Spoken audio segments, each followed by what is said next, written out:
চট্টগ্রামের new market মোড়ের স্বাধীনতা স্তম্ভে জাতীয় পতাকা অবমাননার অভিযোগে দায়ের মামলায় বাংলাদেশ সম্মিলিত সনাতনী জাগরণ জোটের মুখপাত্র ও চট্টগ্রামের হাটহাজারের পুণ্ডরিক ধামের সাবেক অধ্যক্ষ চিন্ময় কৃষ্ণ দাস ব্রহ্মচারীর জামিন নামঞ্জুর করেছে আদালত।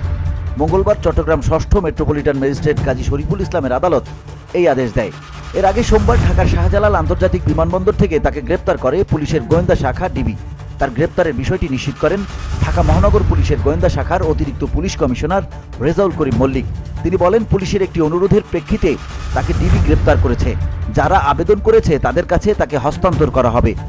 উল্লেখ্য, গত ৩০ অক্টোবর চিন্ময় কৃষ্ণ দাস ব্রহ্মচারী সহ ১৯ জনের বিরুদ্ধে মামলা দায়ের হয়।